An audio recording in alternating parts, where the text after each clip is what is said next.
जय विश्वनाथ। मैं काशी दिव्य ज्योतिष दरबार से जितेंद्र शास्त्री आप लोगों के बीच ज्योतिष के बारे में महत्वपूर्ण विशेष जानकारी लेकर आया हूँ।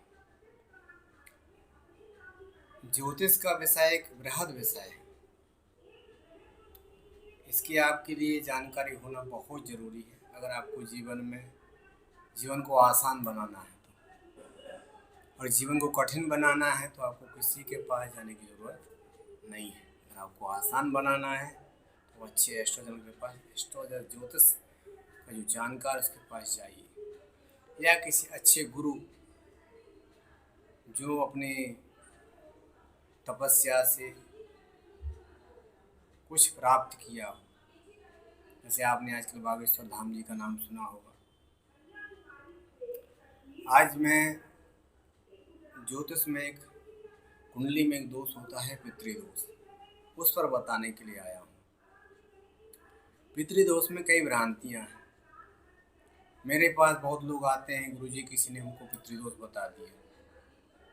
मैं जब कुंडली देखता हूँ तो कुंडली में स्पष्ट देखा जाता है कि आप पितृदोष से ग्रसित हैं कि नहीं है। पहले तो आप ये जान लीजिए कि पितृदोष होता कैसे है। पितृदोष में क्या है कि पितृदोष से आपके परिवार में सबसे पहले तो सुख शांति खत्म हो जाएगी। दूसरा है आर्थिक तंगी। तीसरा है संतति पुत्र, परिवार में पुत्र का ना होना। 3-4 भाई उनको लड़की होंगी, पुत्र नहीं, पुत्र से वंश वृद्धि होती है तो वही वंश वृद्धि को रोकता है। चौथा है आपसे गट्स खत्म होना, व्यवहार खत्म होना, आपका ग्रोथ खत्म होना। आप बहुत मेहनत करने के बाद भी आपने एक स्थान पर पहुंच के आपने व्यवहार बनाया, इज्जत बनाई, मान सम्मान बनाया, लेकिन पितृदोष जैसे लगता है वो गिरने लगता है। आप अचंभित होते हैं कि मैंने इतना सब कुछ बनाने के बाद अगर मुझको कोई कार्यक्रम या प्रोग्राम करना है तो मुझको सोचना पड़ता है कि मेरे पास कितने लोग आएंगे, निस्वार्थ आएंगे कि नहीं आएंगे। तो हमारे वर्तमान की परिस्थितियों को जो ज़्यादा विपरीत बनाता है वो है पितृदोष। अब पितृदोष लगता कैसे है? पितृदोष आपके परिवार में अकस्मात किसी का निधन हो जाए, चाहे गर्भ में हो जाए चाहे गर्भ के बाहर हो जाए। और हमारे पूर्वज थे जो आज से 100 साल 150 साल पहले या 50 साल पहले वो कुंडली वगैरह नहीं मानते थे, और गांव में या शहरों में कुछ ऐसे योग ब्राह्मण भी नहीं थे जो उस कार्य आपका श्राद्ध आदि तरीके से करा सके। क्योंकि किसी के मरने के बाद उसका सपिंडन जितना पिंड होना चाहिए, जितने श्राद्ध होने चाहिए वो नहीं होता है। अगर विधि विधान से श्राद्ध नहीं हुआ है तो भी पितृदोष लगता है। तो त्रयोदश दिन तक आत्मा आपके घर पे ही रहती है। उसको पिंड के स्वरूप में उसको भोजन मिलता है, पिंड के स्वरूप में उसकी पूजा होती है। सब कुछ उसको पिंड में उसको आवाहन करके और फिर उसको सब कुछ दिया जाता है। वो एक सुयोग अच्छा ब्राह्मण करता है तो आपके पितृ प्रसन्न रहते हैं। अगर वही आपका कायदे से सही तरीके से नहीं हुआ तो आपको पितृदोष लगेगा। अब पितृदोष 70% परिवार में रहता है। हावी कब होता है? आपको परेशान कब करता है?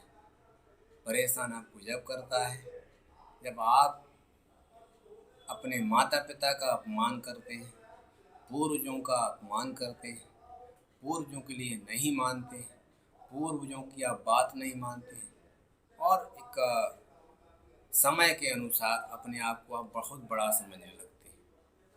आप कितने भी बड़े रहेंगे, पूर्वज आपके पूजनीय ही रहेंगे, वंदनीय ही रहेंगे, वो आपको नहीं भूलना है।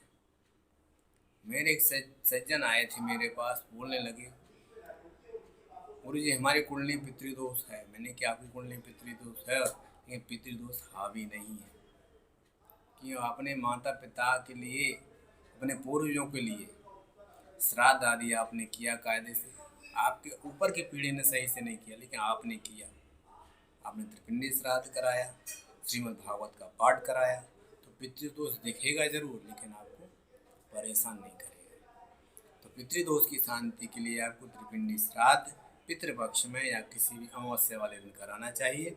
और श्रीमद् भागवत का पाठ आपको कराना चाहिए घर में बिठा करके। श्री कृष्ण जी का आपको पूजन अर्चन और अच्छे विद्वान को बुला करके श्रीमद् भागवत का पाठ कराना चाहिए। अब कुंडली में कैसे दिखता है, कुंडली में हम कैसे माने कि पितृदोष है? तो द्वितीय होता है कुटुंब स्थान। ये कुटुंब स्थान पापक ग्रहों से पीड़ित होता है। कुटुम्बेश द्वितीय अष्टम में जाकर पापक ग्रहों के साथ बैठता है, द्वादश में जाकर पापक ग्रहों के साथ बैठता है, तो आपको पितृदोष लगता है। वो कुंडली में स्पष्ट बताता है। जब जब उन पापक ग्रहों का अंतर्दशा प्रत्यंदशा आएगी तो आपको बहुत ही आपके लिए कष्ट देगी। शारीरिक कष्ट भी देगी, व्यापारिक कष्ट देगी, मानसिक कष्ट भी देगी। पितृदोष लोग पागल भी हो जाते हैं। इसलिए सभी से मेरी करबद्ध प्रार्थना है कि आप लोग पितृपक्ष चल रहा है, सिर्फ अपने पितरों के लिए, जिनके परिवार में अकस्मात कोई गर्भ में या गर्भ के बाहर विदेश में तीर्थ यात्रा में कभी वो खत्म हो गया हो, उसका त्रिपिंडी श्राद्ध जरूर कराएं। और जो आसानी से मरे हुए हैं, जो एकदम अपने स्वस्थ होकर मरे हो, उनका आप पार्वण श्राद्ध करें और तिथियों को ब्राह्मणों को भोजन कराएं और ब्राह्मणों को दान दें। और इससे आपका पितृदोष पूरी तरह समाप्त हो जाएगा। जय विश्वनाथ, हर हर महादेव।